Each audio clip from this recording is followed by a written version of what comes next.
Bueno, muy buenos días, bienvenidos, bienvenidas a este acto de clausura de la tercera edición de Campus América.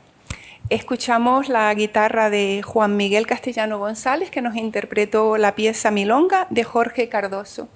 Lo vamos a escuchar en dos momentos más con otras dos piezas que introduzco. Mazurca de Gáldar es una pieza popular con arreglos de Domingo Corujo y finalmente cerrará con una pieza mexicana, La Pajarera, también popular, de Manuel María Ponce. Bien, el 3 de octubre celebramos el primer evento de Campus América con literatura y hoy queremos cerrarlo también con literatura. No es casual, en la organización tuvimos claro que queríamos abrir y cerrar con literatura porque nos pareció el mejor modo de expresión de todo lo que queremos que sea y lo que es Campus América. Ciencia, historia, cultura, ideas, pensamientos, sentimientos también. Y tenemos la suerte para que nos exponga o que conjugue todo eso con el escritor mexicano Jorge Volpi, a quien agradezco muchísimo que esté aquí hoy con nosotros. Y también tenemos la gran suerte de que lo introduzca y nos haga una semblanza de su obra a nuestra querida profesora María José Guerra Palmero, catedrática en Filología Moral, y que ella va a ser... filosofía, y disculpen, y ella lo va a introducir y va a hacer una semblanza sobre ética y estética de una de sus obras. Espero que lo disfruten. Muchísimas gracias.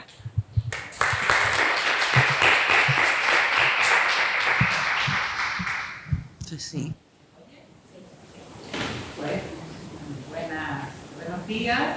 Es la verdad que un encargo que me hizo la vicerrectora pues difícil, sobre todo porque quizás tendremos que acuñar ¿no? este lapsus de la filología moral, porque vamos a cruzar aquí territorio, porque efectivamente lo que Jorge Volpi nos ofrece va muchísimo más allá, diríamos, de lo que podemos entender por literatura. De hecho, antecesores, ¿no? de sus últimas obras pueden ser nada menos, ¿no? que un autor como Solá, porque le va a inspirar su denuncia de todas las injusticias del caso Dreyfus, del antisemitismo en la Francia de aquella época, para generar una obra, yo diría que a veces descarnada, muy relevante, con un fin que es un fin moral y político, porque es la denuncia de la injusticia. Así que efectivamente lo mismo inventamos, ¿verdad? Una nueva área fronteriza que sea la filología moral. Y bueno, lo primero que voy a hacer es contarles, aunque ya sabemos que es un autor sobradamente conocido, algunos detalles de su obra. Nace en un año decisivo para todo el siglo XX, 1968, pero también especialmente para México. Recuerdo estar justo en 2018, en los 50 años el recuerdo doloroso de la masacre de Tlatelolco, de la Plaza de las Tres Culturas. Y bueno, no simplemente lo señalo porque a veces ¿no? este tipo de casualidades pues ayudan ¿no? a construir a lo mejor una narrativa o un mito de por qué al final ¿no? Jorge Volpi se ha enredado en denunciar tantas injusticias que acontecen en este caso en México. Tiene en su haber 15 novelas, si yo he contado bien. Se hizo muy famoso con su trilogía del siglo XX, sobre todo con esa primera obra, En busca de Clinsor.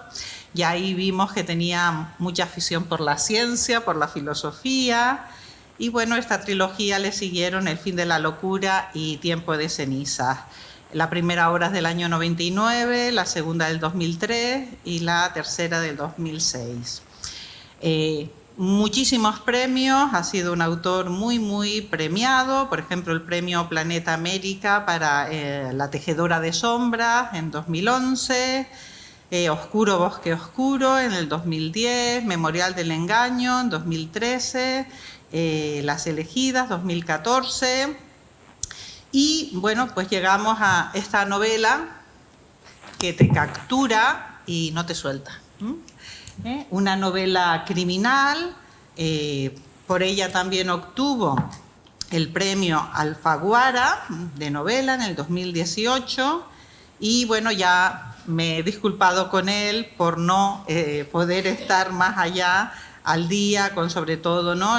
La última obra publicada, la última novela, Partes de guerra, y donde creo, ¿no? por lo que pude ojear, que prosigue con, diríamos, esta experimentación en torno a ese narrador que reconstruye, que ve, que mira y que intenta que se ensamblen todas las piezas, diríamos, de un diabólico puzzle.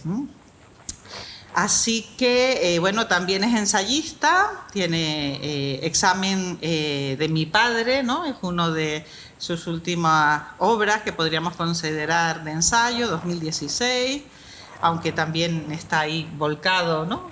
Su propia subjetividad volcada, ¿no? Completamente.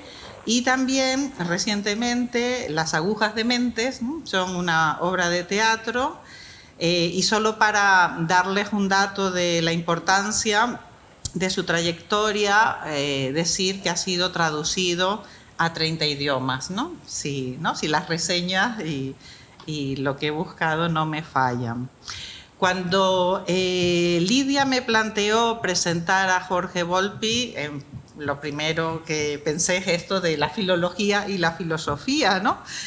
Pero luego justo me llegó la convocatoria de un congreso que se va a celebrar en febrero en Oporto, de la Red Iberoamericana de Filosofía. Ahora soy vicepresidenta de esa Red Iberoamericana de Filosofía con muchos colegas mexicanos, y el tema era verdad, justicia y libertad. Y entonces me dije, no puedo decir que no.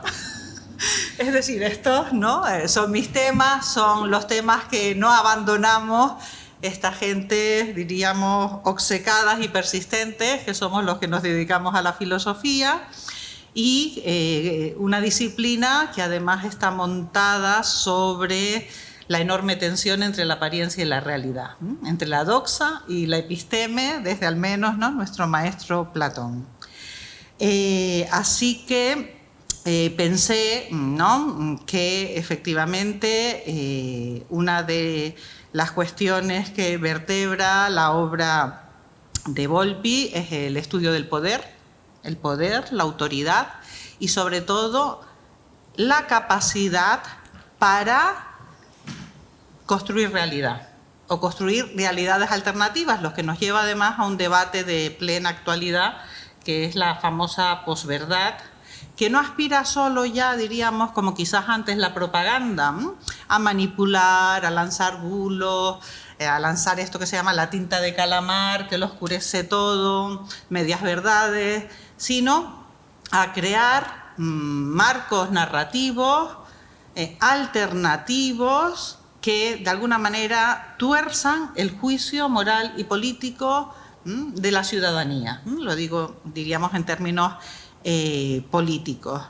Así que esa figura, sobre todo, ¿no?, en esta novela, una novela criminal de un narrador que mira y ve, que va, ¿no?, a visitar a los protagonistas, que los entrevista, que ordena los hechos y que nos hace comprobar cómo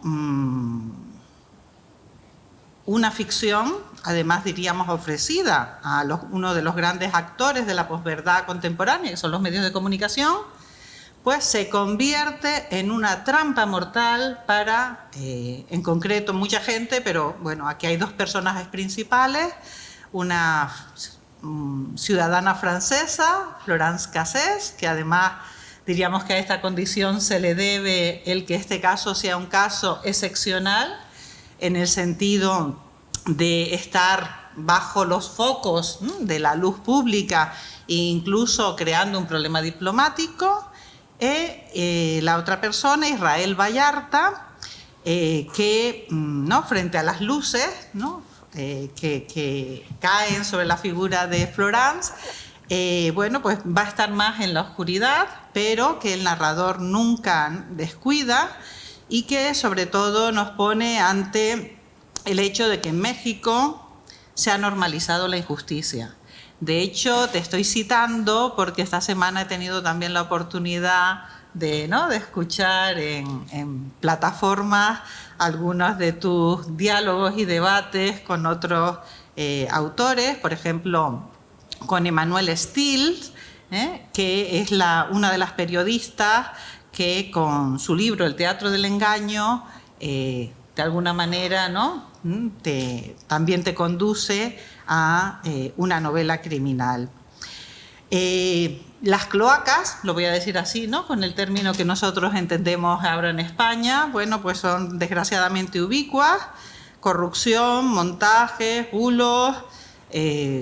Aquí hay un análisis de cómo actúa la policía, cómo actúan los medios de comunicación, cómo actúa el sistema de justicia, el deficiente sistema de justicia en cuanto a garantizar los derechos procesales de México, y también hay toda una urdimbre política que se va desvelando en torno a los sucesivos sexenios que van pasando en la obra, ¿no?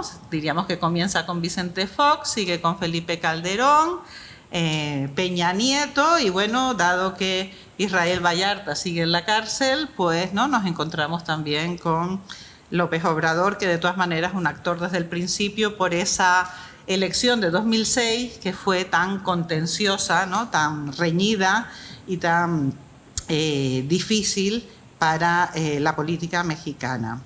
A mí se me ocurría comentar, ¿no? que algo de este caso, ¿por qué sobresale este caso frente, diríamos, a tantos casos de asesinato, de masacre? Yo, por ejemplo, he estado en México muchas veces pues viviendo toda la tragedia, ¿no? La resonancia de la tragedia de Ayotzinapa, que es nos faltan 43, esto lo he escuchado estando en la universidad, o también pues recuerdo en Jalapa una vez levantarse a alguien e interrumpir el acto porque bueno, había sido asesinada una periodista, es decir que no sé, he tenido que estar de alguna forma en modo testigo extranjera, ¿no? Una canaria en México, pues viendo la conmoción, ¿no? Muchas veces diaria, de este tipo de violencia, que en gran parte es violencia institucional, que en gran parte es violencia política.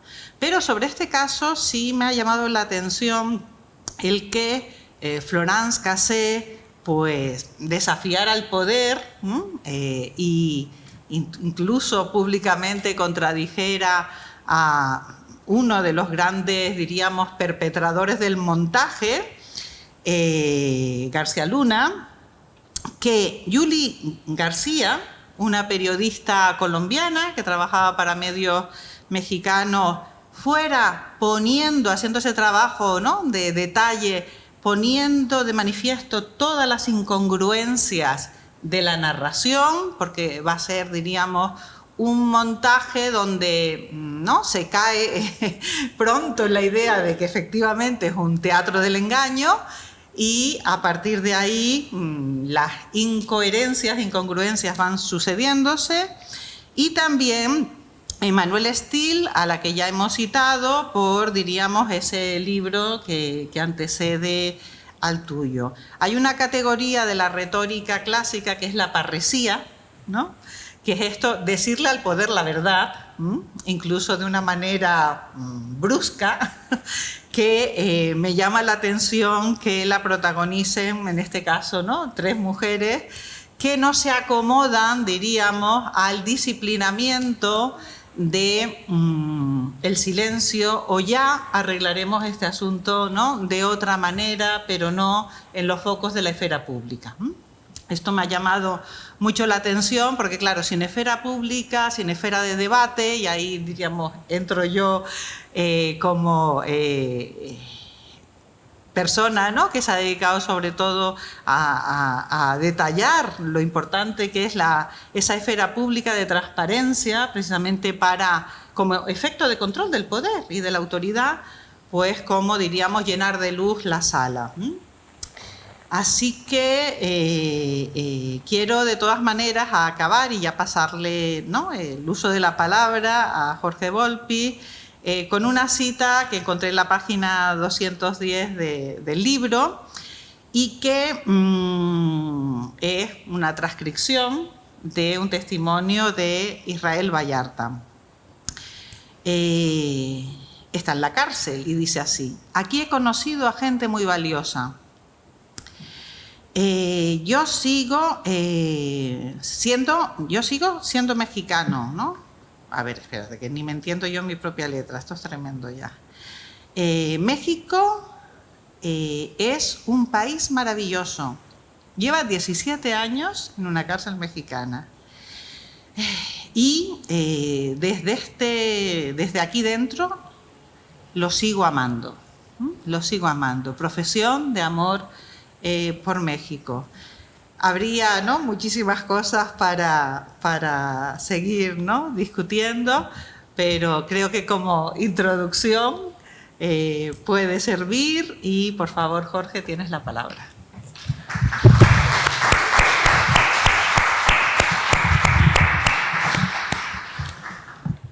Pues muy buenos días a todas y a todos. Muchísimas gracias por estar aquí esta mañana. No quiero agradecer enormemente esta invitación de la Universidad de La Laguna para estar aquí en Campus América. Muchísimas gracias a Lidia Cabrera, con quien hemos estado en contacto desde el principio. Muchas gracias por su hospitalidad. A la rectora de la Universidad de La Laguna. Muchísimas gracias, María José, también por esta introducción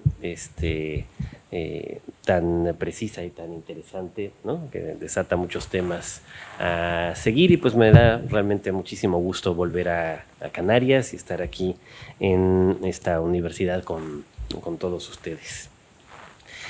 Bueno, el día de hoy yo quería, para, digamos, cerrar este Campus América que me han dicho, y para hablar un poco también sobre México, hacer un doble recorrido sobre los últimos años de la historia de México y cómo, sobre todo, la narrativa mexicana, cuento y novela, más que otros géneros a los que no me voy a referir en esta ocasión, han estado también en relación justamente con la historia de México.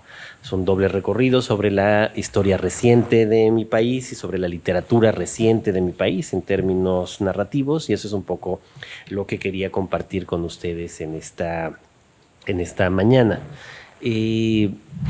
Digamos, el último medio siglo aproximadamente de historia mexicana y de historia de la literatura mexicana, y darles un poco un mapa, un panorama de lo que ha significado la literatura de México. No deja de ser significativo. Hay muchos nombres que les serán muy conocidos y en cambio hay otros que seguramente no. Y eso habla también precisamente de cómo es la memoria y de cómo es la memoria literaria y cómo se destacan solo ciertos nombres, se olvidan otros. Y eso no significa que las obras de quienes se han olvidado frente a las que son más conocidas no sean igualmente relevantes en muchísimos de los casos. Esta historia la empezaría entonces con la generación que ustedes identificarían sobre todo con el boom latinoamericano, que es el momento de esplendor mayor de la literatura de América Latina, y que en México se conoce más bien como generación de medio siglo. Generación de medio siglo porque coincide las primeras obras de los escritores de esta generación precisamente con los años 50 del siglo pasado, y porque ellos, buena parte de ellos, estudiaron Derecho, como yo mismo, en la Universidad Nacional Autónoma de México, y ahí, cuando eran muy jóvenes, publicaron una revista que se llamaba Medio Siglo, precisamente por eso. Y esa revista Medio Siglo le da un poco el nombre a esta generación, que sería la de nuestros fundadores.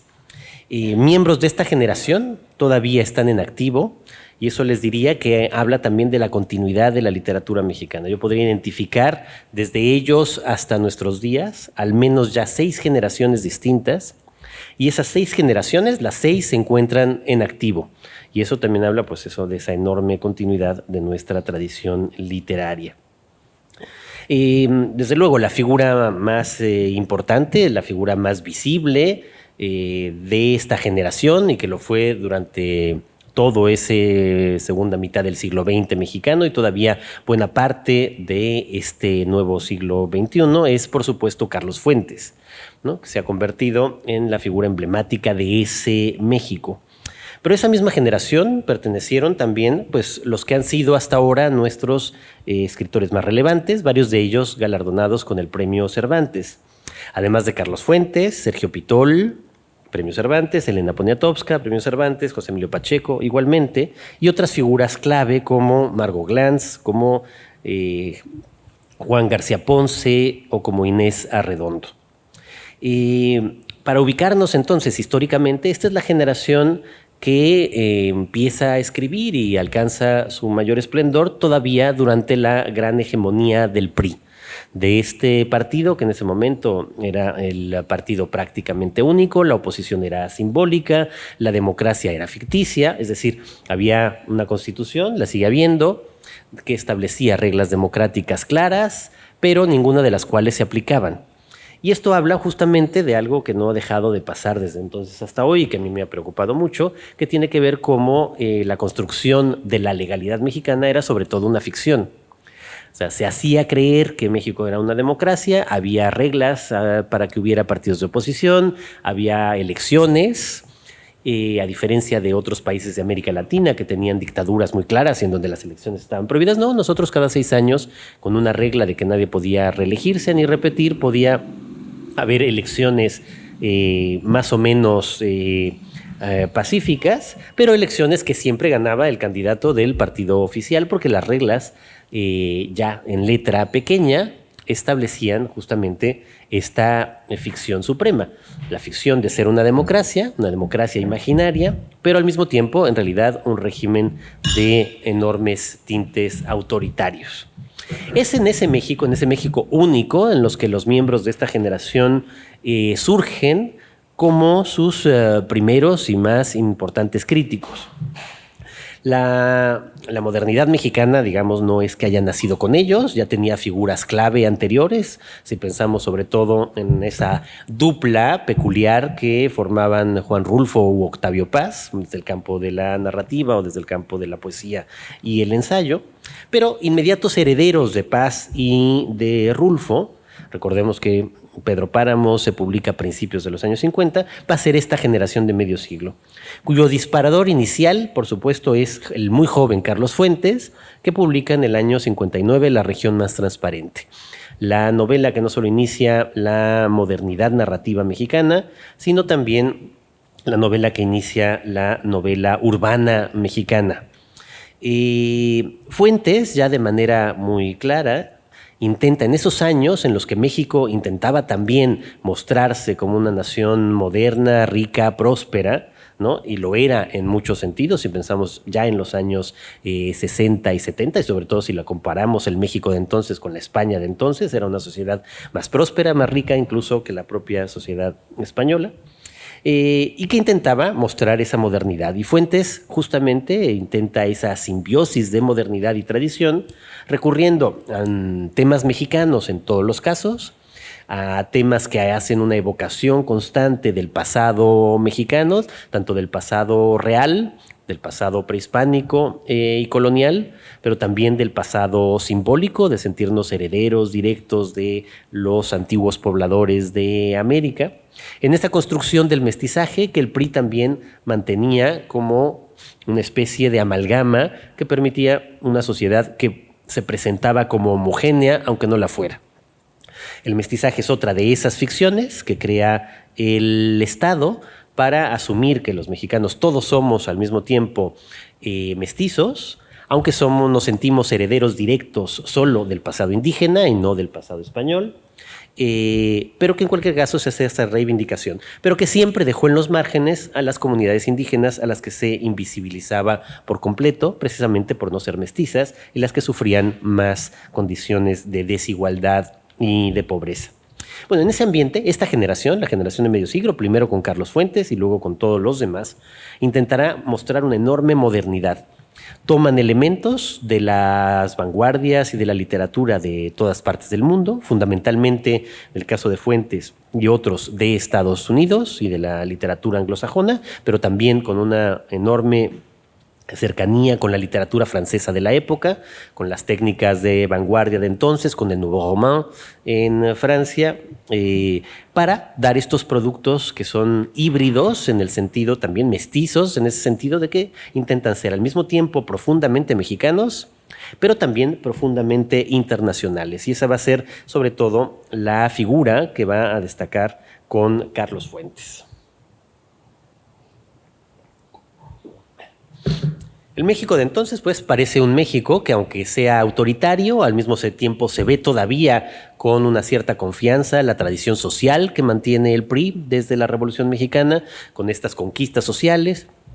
Se asume que poco a poco probablemente el México puede irse modernizando en términos democráticos también lentamente, que poco a poco la modernidad hará una sociedad mucho más rica, más próspera, más igualitaria, y todavía hay esperanza en el régimen priista, y esto se sigue manifestando a lo largo de todos esos años 60, años de enorme crecimiento económico, de lo que se llamó incluso el milagro mexicano, que sin embargo va a encontrar un brusco freno en el año 68, que es cuando comienza propiamente esta historia que yo quiero contarles.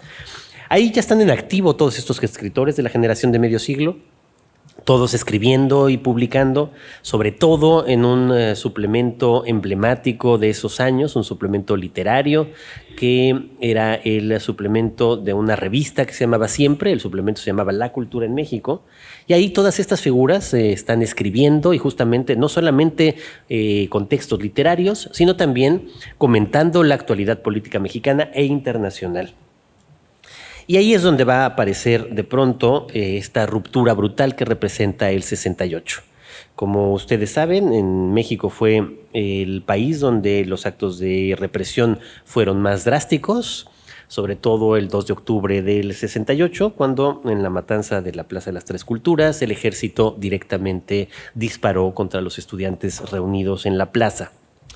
El 68 va a convertirse entonces en una piedra de toque fundamental, porque esas esperanzas que todavía desataba la Revolución Mexicana institucionalizada en el PRI se quiebran, y donde todos estos intelectuales de la generación de Fuentes, de la generación de medio siglo, se van a convertir en críticos profundos del régimen a partir sobre todo de ese momento. Van a ser quienes socialicen el movimiento del 68, quienes lo comenten y lo legitimen frente al discurso del Estado, del gobierno en ese momento del presidente Díaz Ordaz, que intentaba mostrarlo como una rebelión sediciosa de origen comunista. Y no, ellos son los que permiten también ya esa primera interpretación, tanto en términos políticos como narrativos, de ese momento. Fuentes va a escribir un primer relato sobre los acontecimientos de París, y luego una de las figuras quizás más olvidadas de esta generación, pero sumamente relevante, Juan García Ponce, escribirá la que a mi parecer es la novela más importante que retrata justamente el 68, una obra ambiciosísima que se publicó también en España en su momento, pero que ahora está muy olvidada, que se llamó Crónica de la Intervención. Elena Poniatowska, por su parte, todavía sobre todo como una joven reportera, publica La Noche de Tlatelolco, que se convertirá en el libro emblemático sobre el 68, y a partir de ahí, pues entonces vendrá esta crítica del régimen revolucionario. En esa generación siguiente, ya el 68 muestra que hay una nueva vitalidad también de los más jóvenes, y ahí aparecerán figuras precisamente como José Agustín, otro escritor que ya no es muy leído en España ni muy recordado, pero que fue un escritor en su momento muy importante, sobre todo con su libro De Perfil. Es un escritor que en ese momento empieza a publicar muy joven, a los 18 años es su primera publicación. Pertenece propiamente a la generación que eran estudiantes en el 68.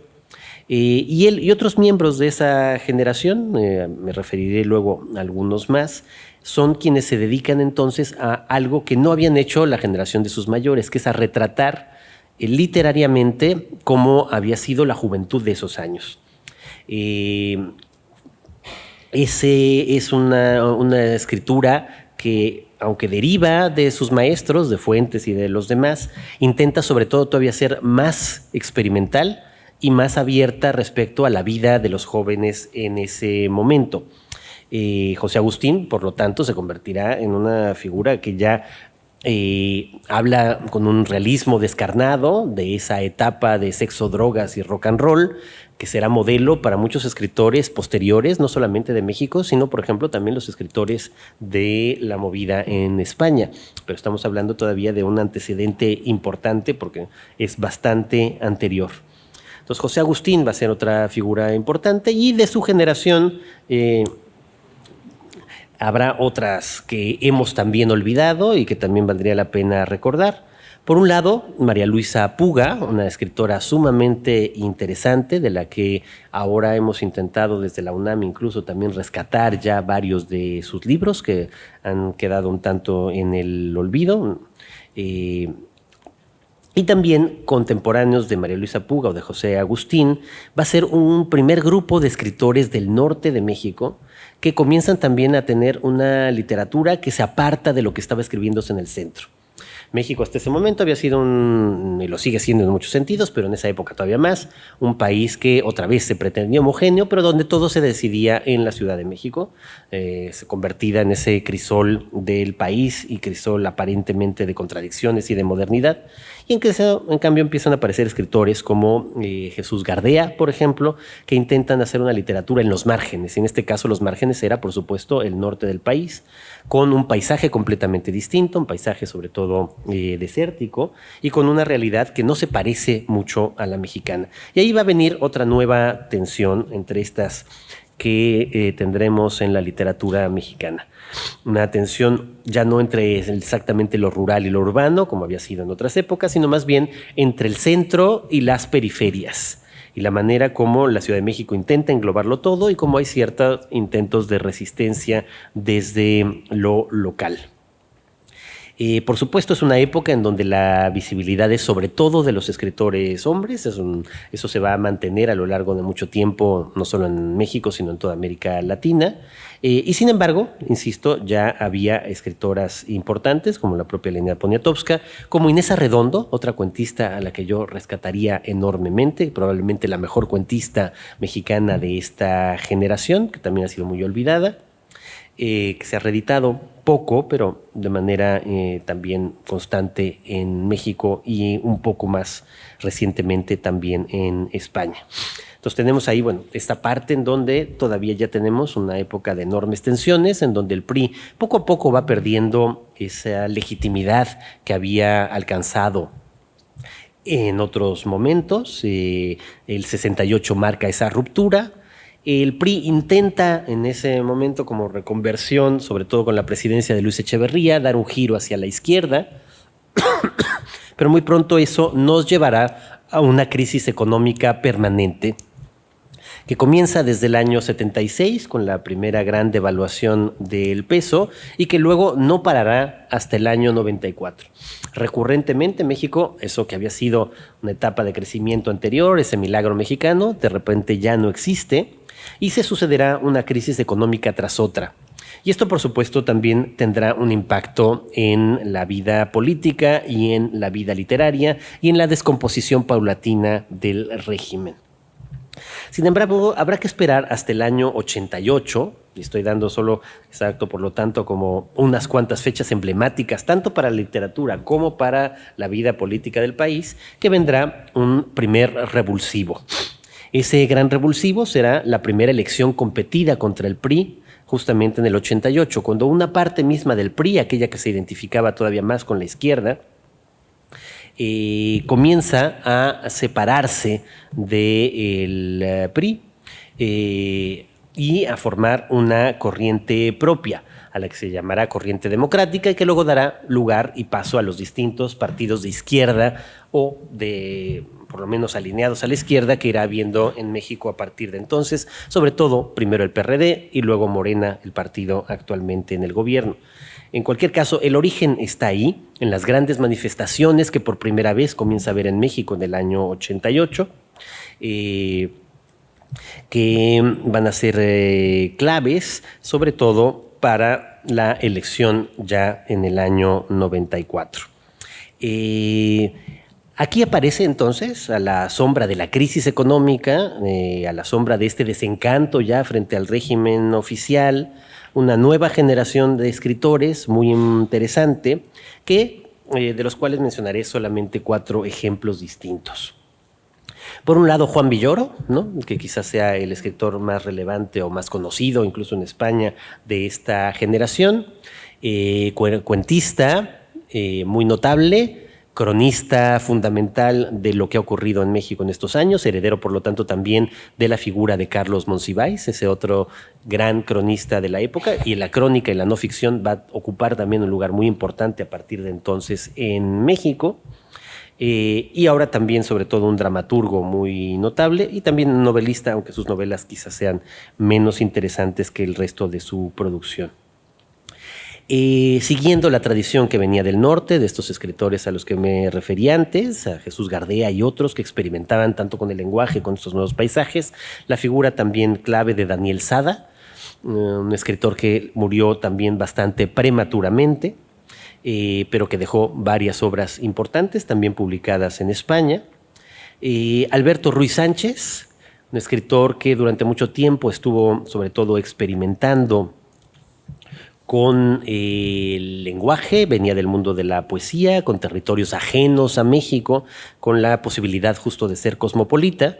Y Carmen Boullosa, que me parece la escritora más importante de esta generación, que ha retratado siempre con una perspectiva femenina, de género, toda la historia cultural de Occidente, muy centrada en figuras como Teresa de Jesús, como el propio Cervantes, dramaturga, poeta, que me parece en esta generación probablemente la figura más relevante.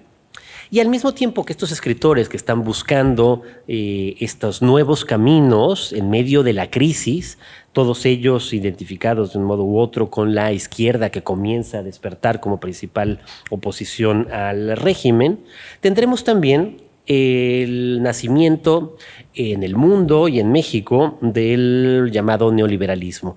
O sea, la manera como frente a tradiciones anteriores y a esta búsqueda de estados de bienestar, aparece sobre todo con la figura de Ronald Reagan y de Margaret Thatcher, una nueva manera de hacer política que intenta ver al Estado como el principal problema de todo lo que ha ocurrido hasta entonces y que va a buscar sobre todo una individualización completa, una defensa del egoísmo como motor social.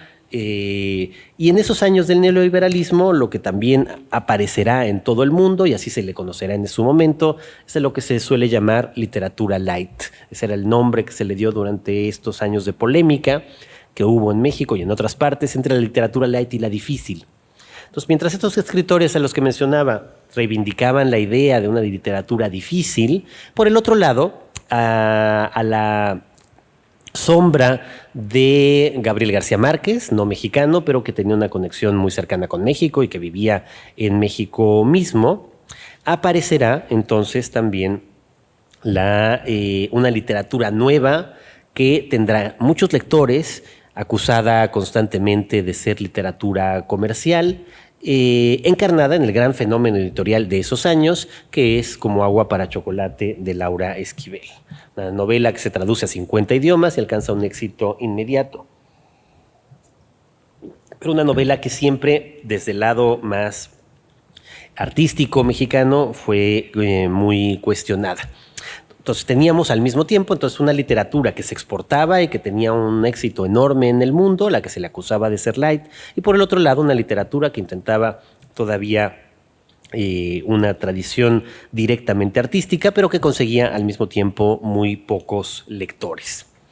El éxito de Como agua para chocolate genera una imitación todavía mucho más drástica y exacerbada de los modelos del realismo mágico. No tanto del boom en su conjunto, porque Fuentes seguía presente y escribiendo al lado de otros escritores de su generación, sino sobre todo de muchos escritores hoy considerados menores o más olvidados, que intentan, como en toda América Latina, en esos años exportar la literatura por fin de América Latina y de México hacia otras partes, y lo hacen siempre en la imitación del modelo del realismo mágico.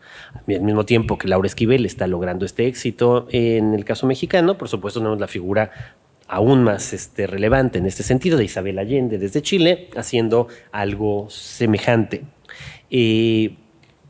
Justo entonces estamos en esos años en donde intentando recomponerse, el régimen del PRI vira drásticamente, ahora hacia la derecha, no hacia la izquierda. El PRI era un partido, bueno, lo sigue siendo, sin una ideología en realidad demasiado definida, y capaz de moverse de un lado al otro. Entonces, en algún momento fue de izquierda con Echevarría o con Cárdenas, en otros fue de derecha, como justo a partir del 68 y del fraude electoral de ese año, con la figura de Carlos Salinas de Gortari, este presidente que precisamente intenta presentar nuevamente a México como un bastión de modernidad, como un país que va a ser una potencia clave en el siglo XXI. Estamos hablando ya de los primeros años 90.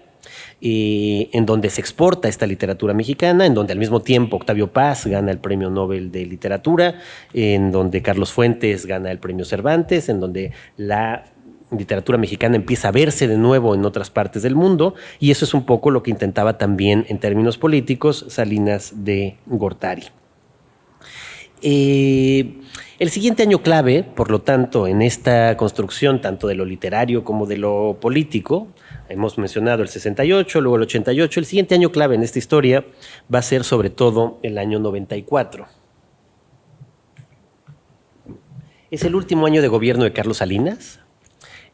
Todavía a fines del 93, Carlos Salinas había aparecido en la revista Time como uno de los grandes líderes del mundo. Recordemos también que estamos justamente en los años del desmoronamiento de la Unión Soviética, de la caída del muro de Berlín, de la reunificación alemana y de la idea de que la democracia, por un lado, y el libre mercado y el neoliberalismo, por el otro, van a contaminarse a todo el mundo y tendremos una sociedad global marcada por estos principios. Eso era lo que quería mostrar Salinas. Y sin embargo, el año 94 se vuelve clave porque es el año del alzamiento zapatista, que para México va a representar también un punto de inflexión profunda y que va a mostrar precisamente las contradicciones de este discurso modernizador ya desde esa época. Habíamos dicho que el PRI y toda esta hegemonía de este tiempo basaba su control en la ficción del mestizaje y en la idea de que todos éramos mestizos, y de pronto, justo cuando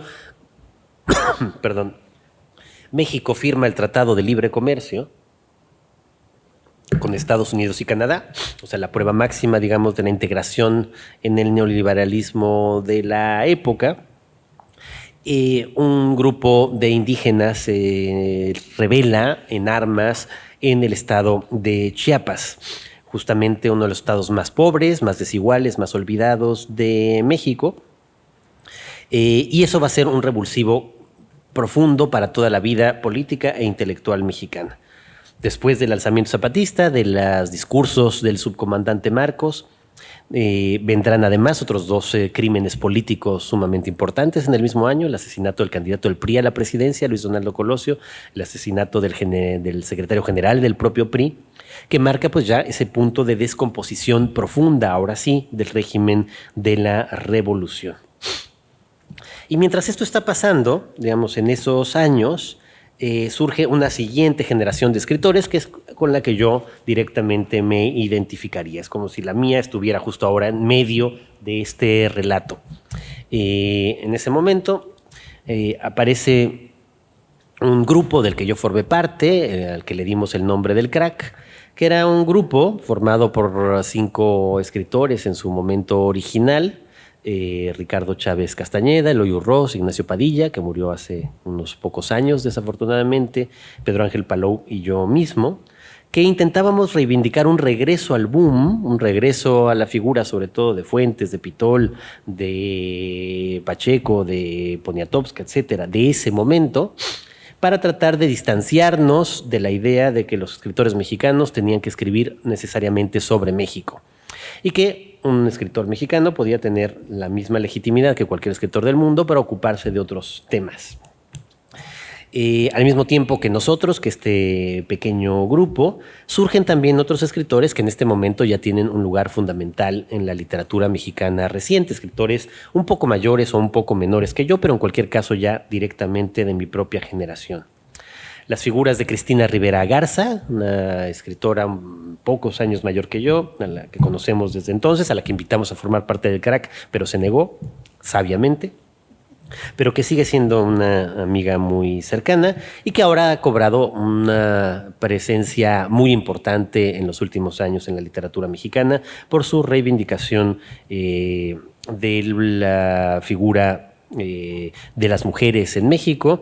Una novela reciente suya se ha convertido en la novela más importante publicada en los últimos años, El Invencible Verano de Liliana, sobre el asesinato por parte de su pareja de su propia hermana, justamente pues mostrando este tipo de temas que abordan cuestiones claramente de género. Otro escritor de esta misma generación, un poco mayor que yo también, Mario Bellatín, nacido en México, educado en Perú durante muchos años, que regresa a México y que intenta una escritura profundamente experimental, más cercana a las artes visuales quizás que a la literatura, y que consigue ser también un revulsivo en ese momento. Y otros escritores de esta misma generación que han publicado muy recientemente en España, por lo tanto son un poco más conocidos, como Guadalupe Nettel, escritora sobre todo de la intimidad y de la extrañeza de la intimidad. David Toscana, que sería el continuador de la tradición norteña, que ha sido tan fuerte y a la que me he referido, el heredero primero de Gardea, luego de Daniel Sada, que acaba de publicar una novela hace muy poco aquí en España, o Álvaro Enrique, ¿no? Un escritor que también acaba de publicar una novela sobre el encuentro entre Moctezuma y Cortés, atreviéndose a tocar uno de estos temas que siguen siendo delicados entre nuestros países. No deja de ser también importante mencionar que aunque no sea mexicano y aunque no pertenece a mi generación, aparece en este momento una figura que va a destacar por encima de cualquier otro escritor posterior a Carlos Fuentes, que va a ser Roberto Bolaño. Bolaño, que vivió en México sus años de formación, donde fue parte de este grupo llamado Infrarrealista, que en su novela convierte en real visceralistas, en los detectives salvajes, y que va a ser un escritor que va a trastocar todo el panorama de la literatura latinoamericana reciente. Va a ser el escritor más importante en el sentido de influencia y de presencia y de traducciones posterior a Carlos Fuentes o a García Márquez, que ya para entonces vivía aquí en España, pero que en cualquier caso conservaba un mundo imaginario profundamente mexicano. Tanto Los detectives salvajes como luego 2666 son novelas esencialmente mexicanas, aún siendo publicadas en España por un chileno. Y justo va a ser importante Bolaño porque él va a ser el primero, aún no siendo mexicano, aún no viviendo en México, aún con todas estas especies de extrañezas, el que va a ser el primero que comience a mostrar lo que está empezando a cambiar en este nuevo México ya en teoría democrático.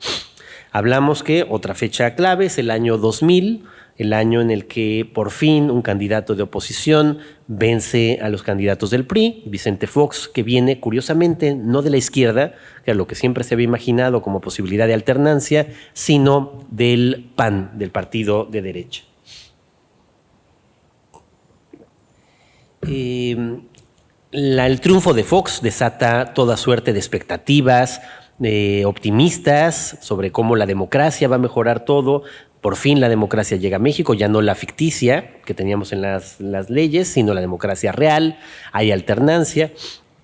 Y sin embargo la decepción va a ser muy rápida.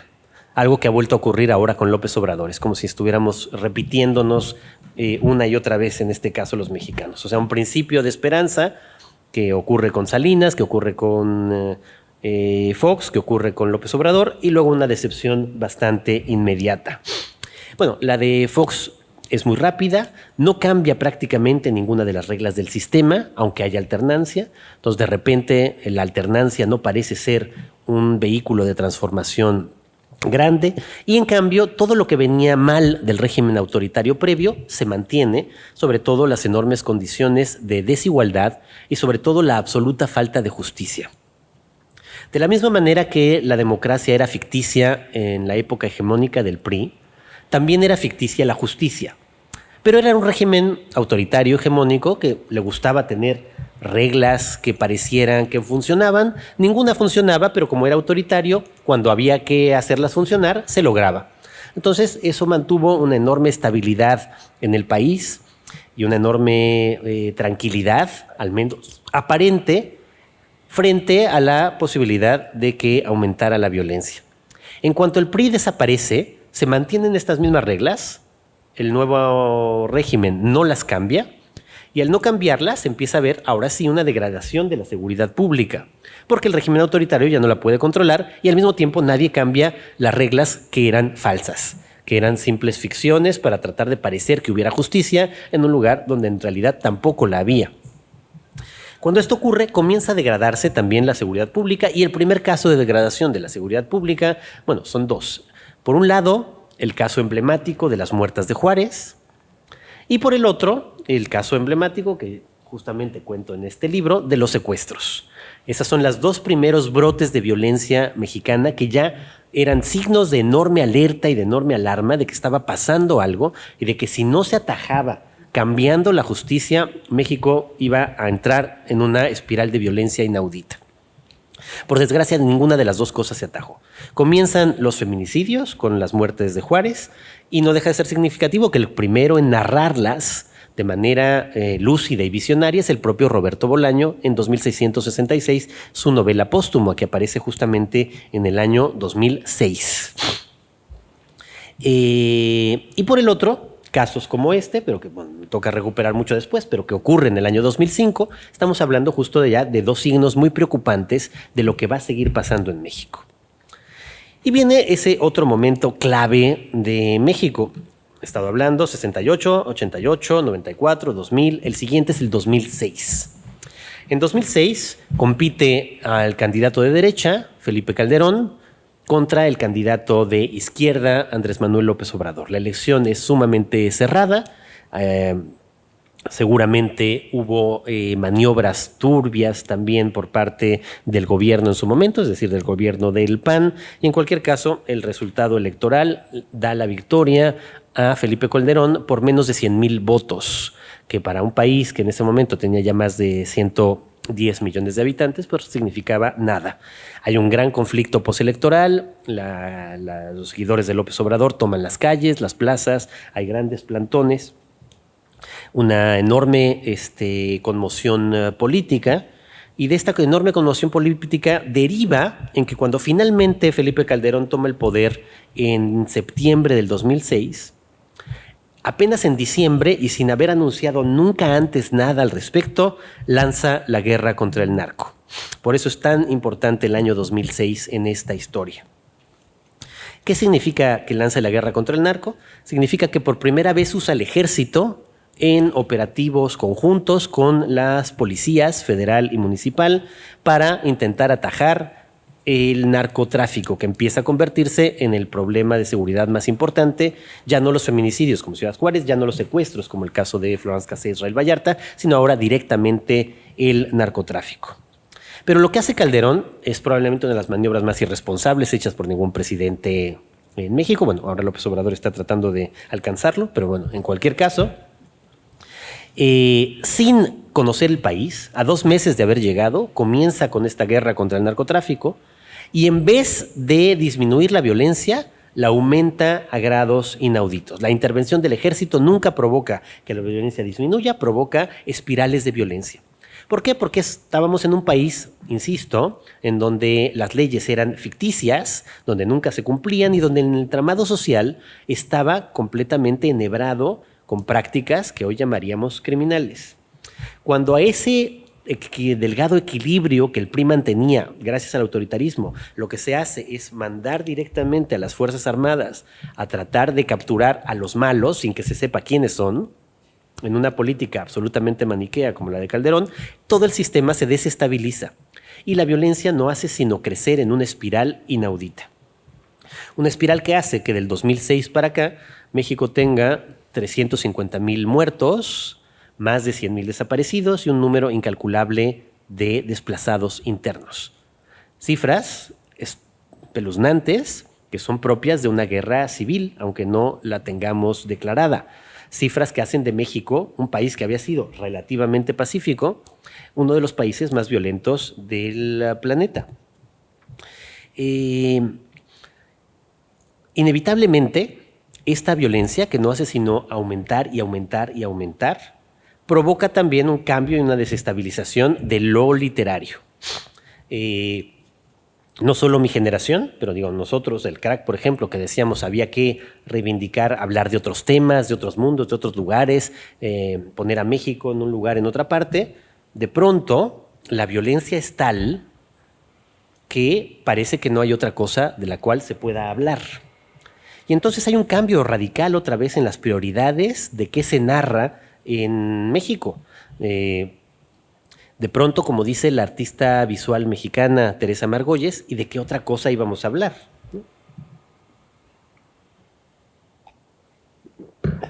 ¿De qué otra cosa podíamos hablar cuando teníamos estas cifras crecientes de muertos todos los días en televisión? Y entonces aparecen 2 fenómenos.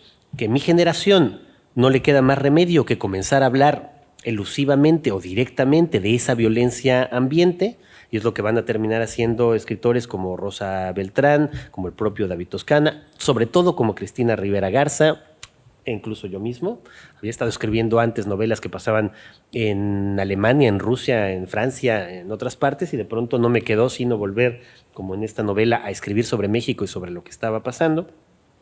Y el caso, por supuesto, de Cristina, que de estar centrada en temas tanto más académicos, su primera novela fantástica había sido sobre un manicomio de mujeres, de repente pues su tema central se vuelve también la violencia. Y la siguiente generación, es decir, la que ya sigue a la mía o a la de Cristina, no tienen prácticamente otra cosa de qué hablar más que de la violencia o de las distintas violencias concomitantes que comienzan a volverse visibles en México. Es entonces cuando aparece la generación casi más reciente, digamos, yo creo que ya habría otra, pero casi más reciente, y que son la más conocida en últimas noticias, digamos, en México, formada por escritores como, y sobre todo escritoras, porque ahora además la visibilidad va a ser mucho mayor, afortunadamente, de las mujeres, como Fernanda Melchor, cuya Temporada de Huracanes se convierte en el primer libro emblemático de cómo retratar esta violencia múltiple en México, de otras escritoras como Brenda Navarro, que ha publicado 2 novelas con mucho éxito recientemente en España, de escritoras como Valeria Luiselli, que va a ser un caso atípico porque su última novela sí retrata algunas formas de violencia, pero al mismo tiempo está escrita en inglés, donde ya hablamos de que un escritor mexicano puede pasar a escribir en otra lengua que no sea el español. De escritores como Emiliano Monge, cuyas Tierras Arrasadas también es la otra novela clave sobre la violencia en México en estos últimos años, con escritoras como Daniela Tarazona o Verónica Gerber, que desde ámbitos distintos, más metafóricos, más experimentales, más elusivos, también no dejan de hablar de estas distintas formas de violencia. Consideremos, por lo tanto, que hay una visibilidad mayor de las mujeres, en donde se vuelve también más claro, desde las muertas de Juárez retratadas por Bolaño, que la violencia contra las mujeres es una de las más poderosas que hay en México. Empezamos a saber que a fechas de hoy, para seguirles dando estadísticas, todos los días son asesinadas 11 mujeres en México, cada día 11. Y por lo tanto que empezáramos a ver pues, muchas más mujeres escribiendo y retratando estas distintas violencias.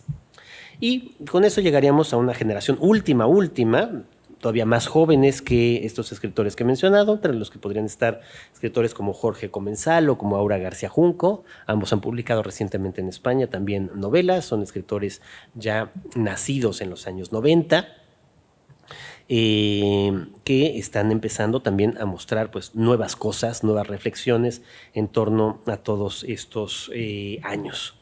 Llegamos con ellos, que alcanzan su mayoría de edad en algún sentido, ¿no?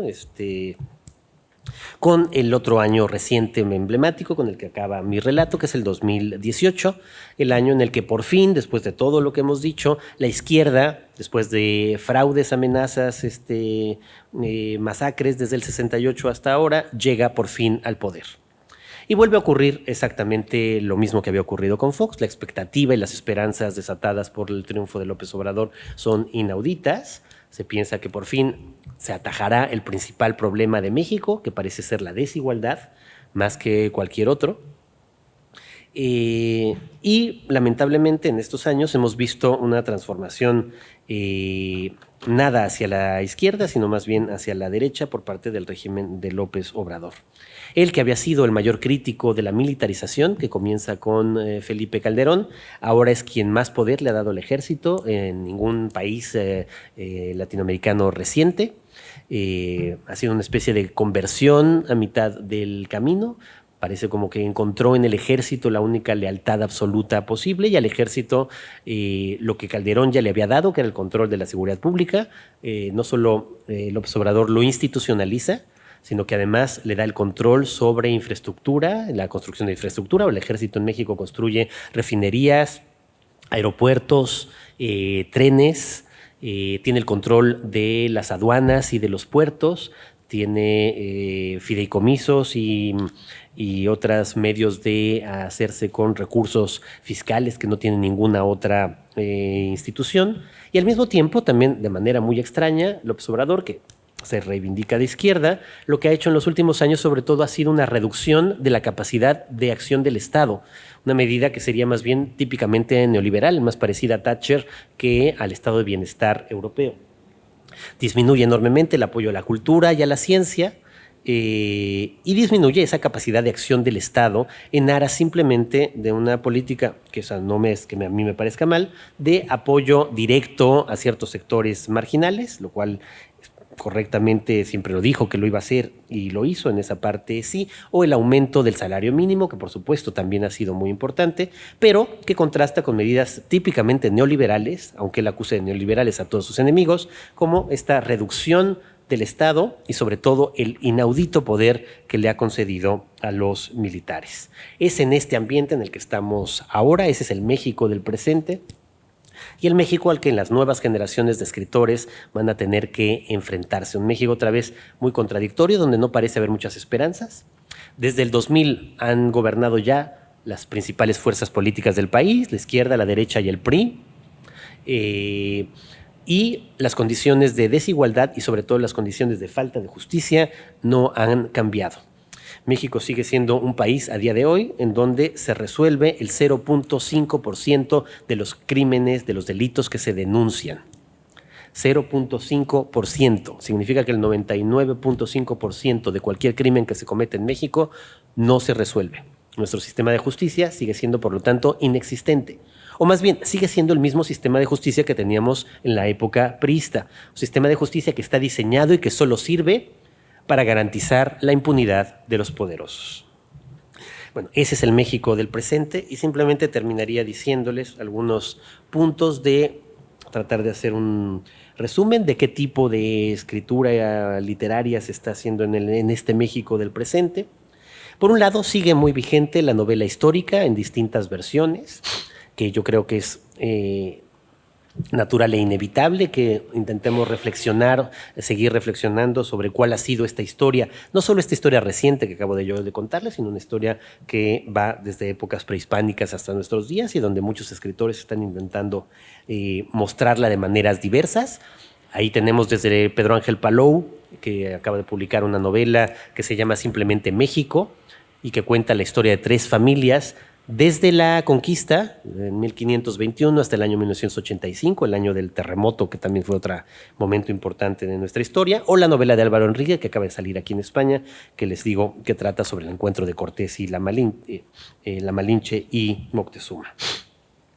En segundo lugar, por supuesto, ya se los dije, el tema central actualmente en la literatura mexicana es la violencia, o más bien diría las violencias, ¿no? Violencia política, violencia de los crímenes, de los grupos criminales y del narcotráfico, violencia intrafamiliar, violencia de género, está presente en prácticamente todo lo que se está publicando ahora y otra vez, pues de qué otra cosa íbamos a hablar y esa consigna parece seguir.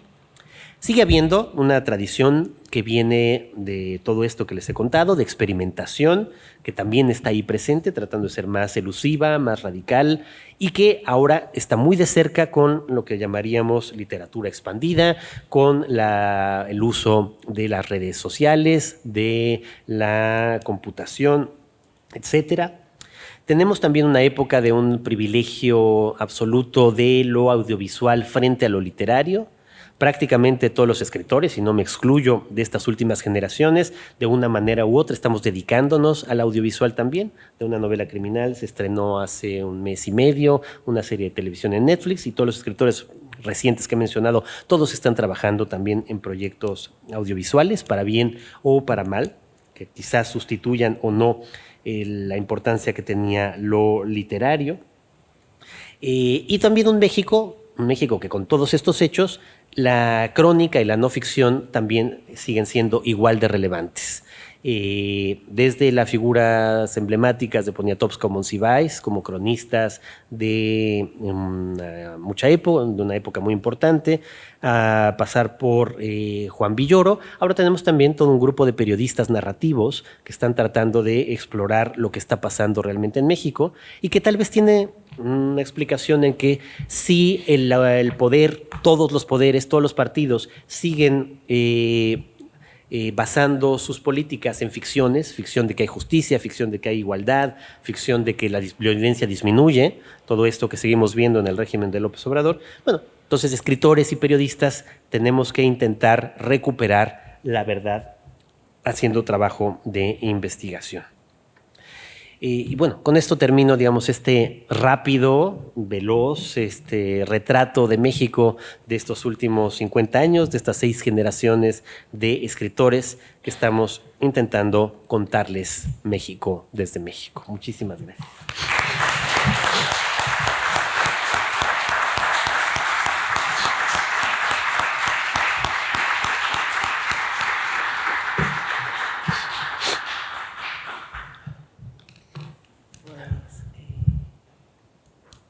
No sé si está cerrado, creo que se oye. Pues nada, muchísimas gracias. Ha sido, ¿no?, un recorrido fascinante a la vez que duro, ¿no?, en el sentido de que el principio de esperanza queda, ¿no?, desasistido a la mínima de cambio. A mí me reconcilia con también haberle dedicado, ¿no?, tanta atención, no solo, ¿no?, un poco a todos los colegas mexicanos y a la relación, sobre todo, ¿no?, de esta universidad con México. Por eso creo que fue un gran acierto del equipo rectoral plantear que México fuera protagonista en este Campus América. Mucho por debatir, esperemos tener la oportunidad para el futuro y pues nada, damos paso, ¿verdad?, a la música.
Bien, pues pasamos ahora a cerrar nuestro Campus América 2022 y llamo a la mesa a nuestra señora rectora magnífica, a la consejera de Acción Exterior del Cabildo de Tenerife y a la cónsul honoraria del Consulado de México, que han sido las instituciones más colaboradoras y mayores patrocinadoras de este evento.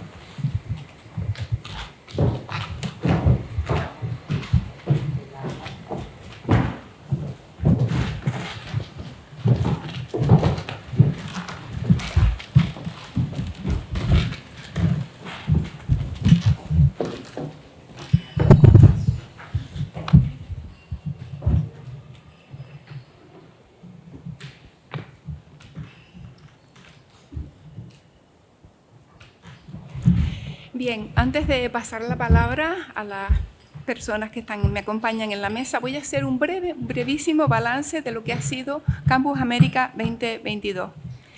Desde que empezamos la organización de esta tercera edición de Campus América y después de analizar en profundidad la naturaleza y la finalidad de este programa en la universidad, tuvimos claro que Campus América 2022 tenía que ampliar sus finalidades y sus objetivos.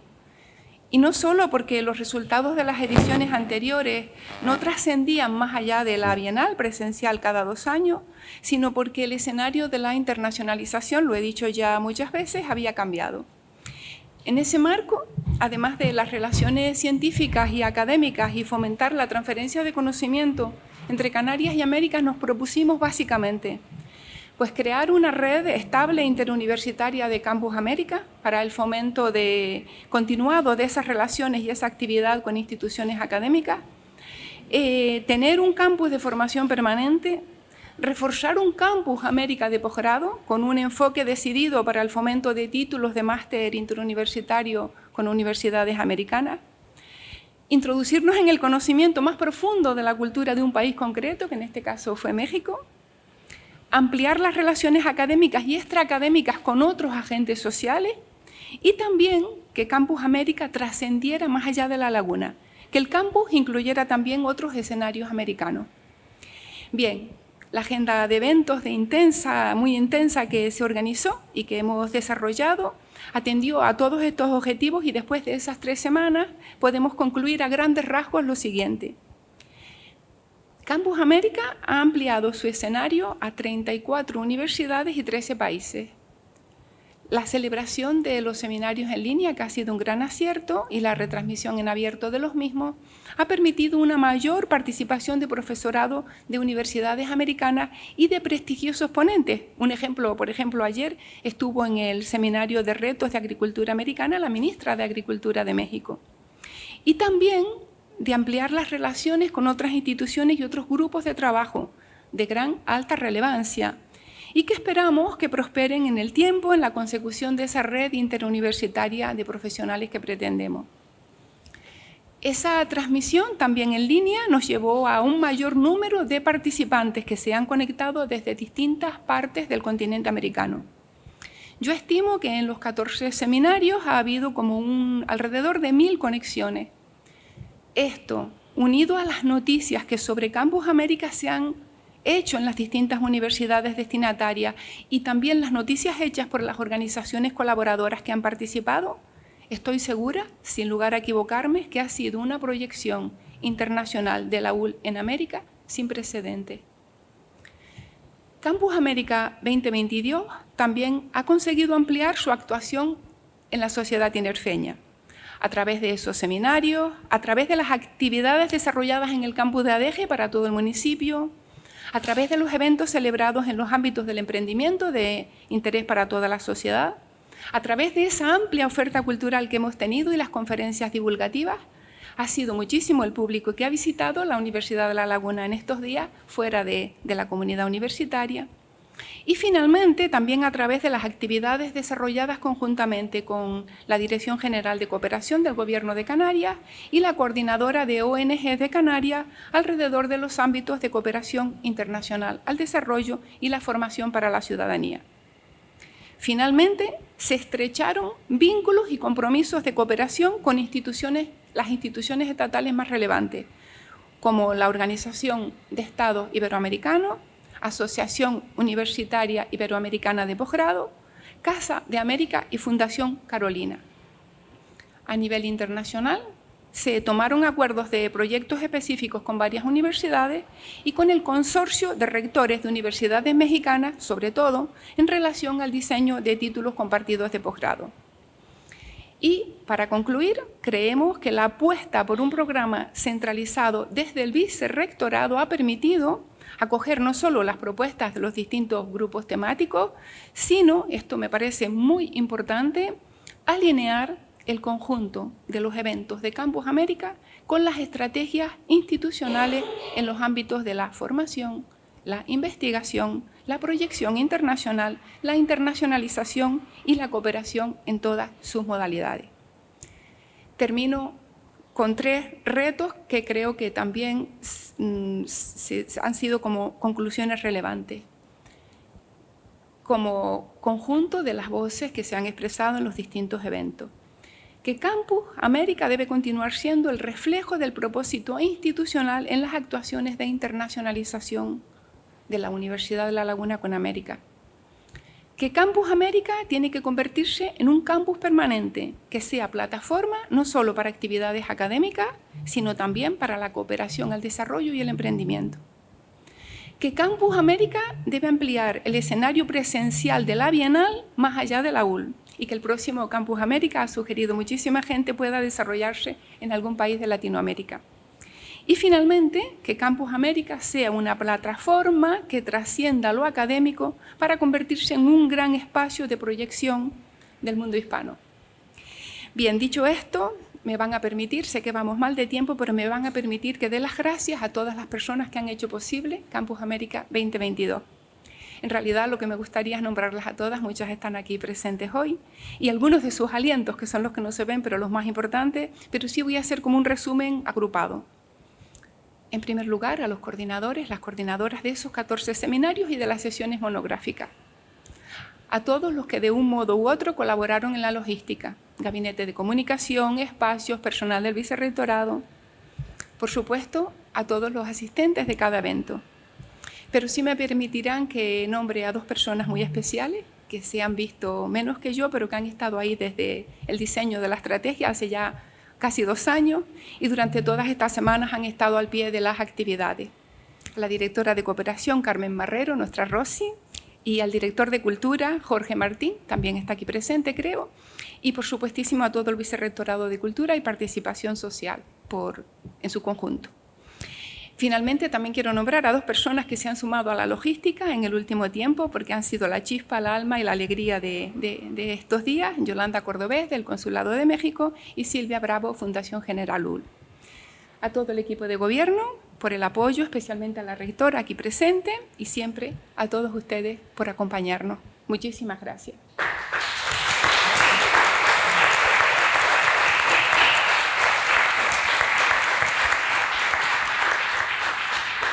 Bien, pues paso ahora la palabra a la señora consejera delegada de Acción Exterior del Cabildo de Tenerife, doña Lisquel Álvarez Domínguez.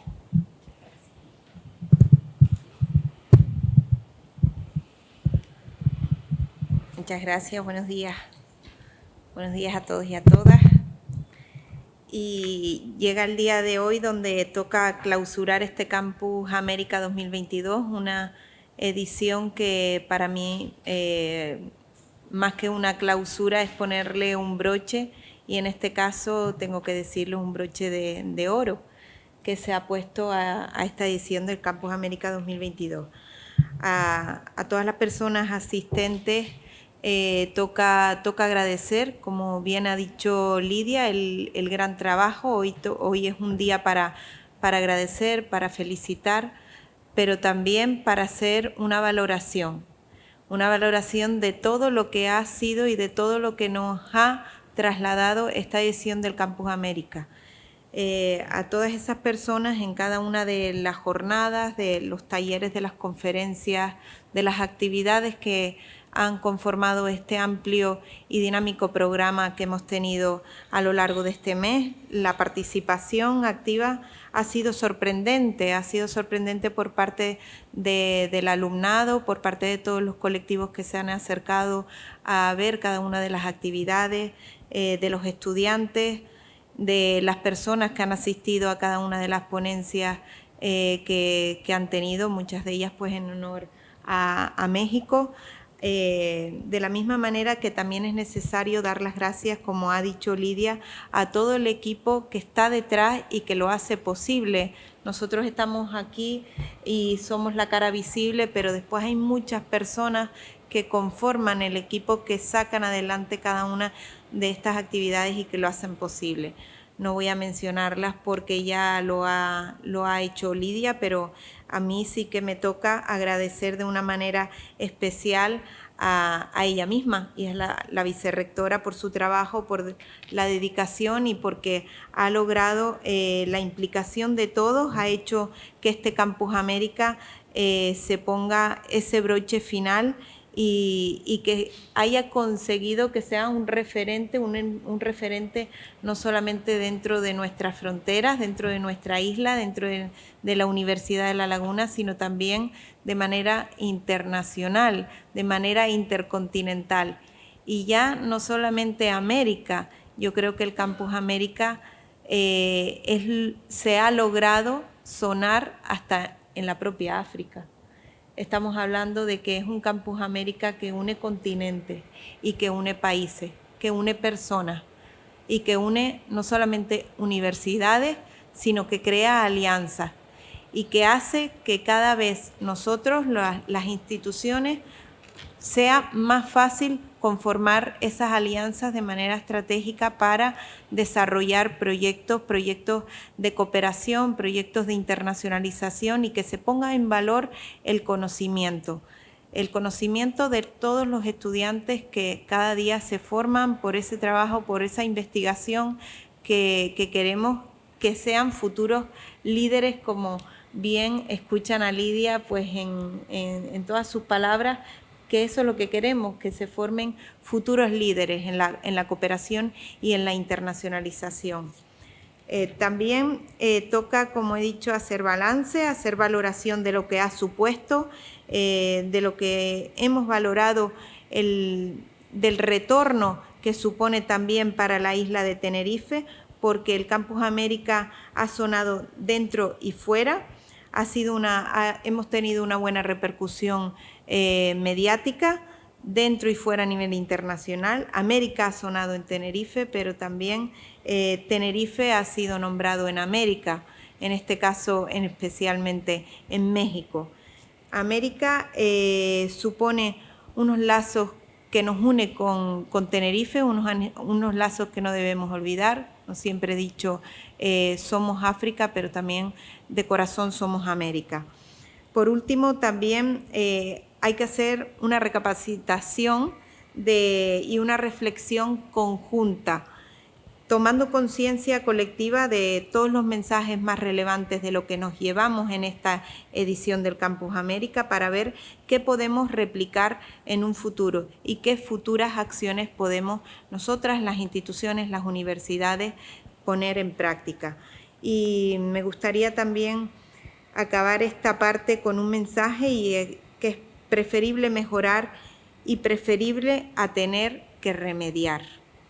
Así que seguiremos apoyando este tipo de iniciativas, seguiremos desde el Cabildo de Tenerife, por lo menos pues mientras Lidia pueda seguir contando con el apoyo del Área de Acción Exterior del Cabildo de Tenerife. El compromiso lo tenemos con la universidad, lo sabe también la rectora, y seguiremos en esa línea de trabajo, y ya no solamente reforzando desde el punto de vista de la financiación, que siempre es importante, siempre ayuda, pero hay algo más con lo que también se cuenta de las administraciones, y es el apoyo que tenemos de personal, y no solamente por la parte financiera, que es importante, pero también la implicación que nos puedan dar las instituciones. Así que sigan forjando alianzas y que sigan siendo unas prósperas ediciones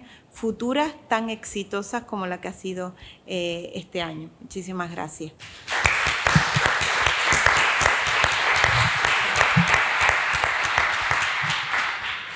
Muchísimas gracias, consejera. Y tiene ahora la palabra doña María Ángeles Vaca, cónsul honorario de México en Santa Cruz de Tenerife. Gracias. Buenos días a todos. Asisto a esta ceremonia de clausura llena de orgullo y de agradecimiento. Son muchos los alumnos, académicos, trabajadores que asistieron a las ponencias y actividades durante estas 2 semanas en nuestra querida Universidad de La Laguna.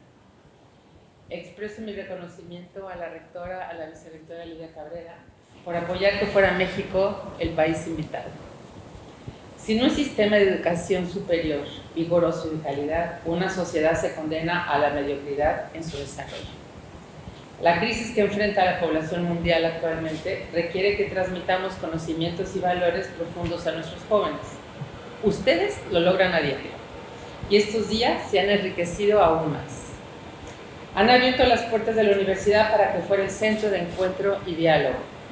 Diseñaron un programa muy diverso y la riqueza de la contribución cultural mexicana fue fundamental para fortalecer el diálogo intercultural. Creo que gracias a este programa tan completo han abierto los ojos a los jóvenes a ver nuevos esquemas de desarrollo que les permite recuperar la esperanza en un futuro más alentador. Ha sido todo un éxito. Concluyo con la reiteración del agradecimiento por habernos elegido como país invitado. Seguimos a su lado y esperamos no haberlos defraudado. Muchísimas gracias de todo corazón.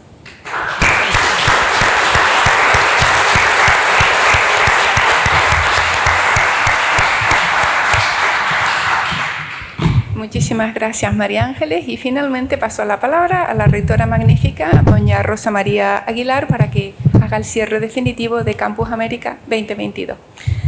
Muy buenas tardes a todos y todas. Y si me permite la señora vicerrectora, antes de entrar con las palabras de clausura, me gustaría pues cerrar la conversación que han tenido el ponente con nuestra profesora, agradecerles esa conversación. Y me gustaría cerrarla con un poema de Pedro García Cabrera, que además escuchó de su madre cuando era pequeñito en el pueblo donde se crió, en Vallehermoso, en La Gomera, que dice algo como esto: a la mar fui por naranjas, cosa que la mar no tiene. Metí la mano en el agua, la esperanza me mantiene. Que la esperanza sea lo que nos mantenga a todos los países para conseguir pues esa verdad, esa justicia y esa libertad de la que se va a hablar y que queremos en todos los países. Muchas gracias por el trabajo que hacemos todos y cada uno y sobre todo por no perder la esperanza. Yo creo que un aplauso para esa palabra, ¿no? Esa esperanza que es la que nos...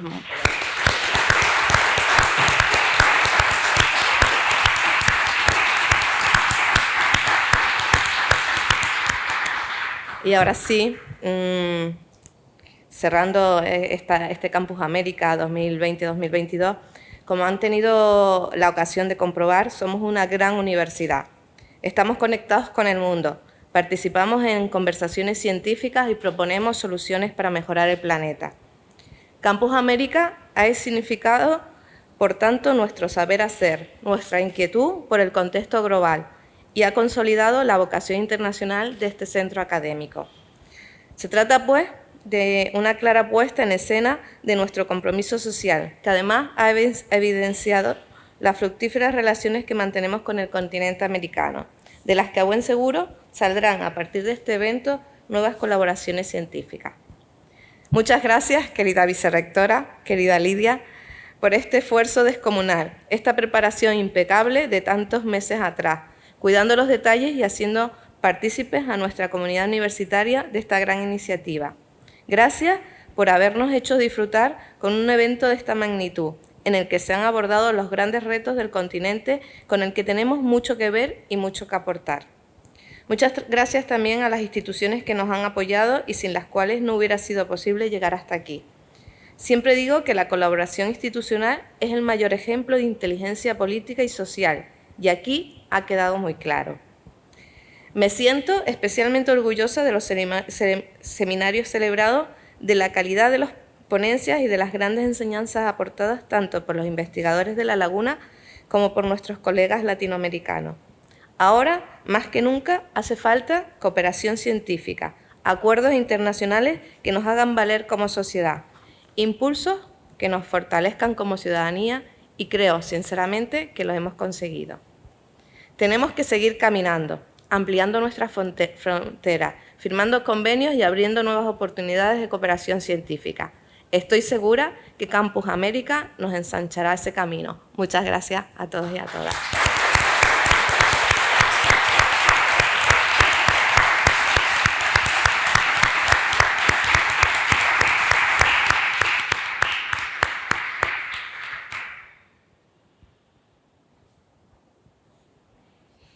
Ya no tenemos música. Pues nada, cerramos. Bueno, pues teníamos una pieza dedicada a México, pero a lo mejor fue al baño el chico, le esperamos un poquito. No sabemos, ¿está aquí? Ah, ya viene, le esperamos, le esperamos. Gracias.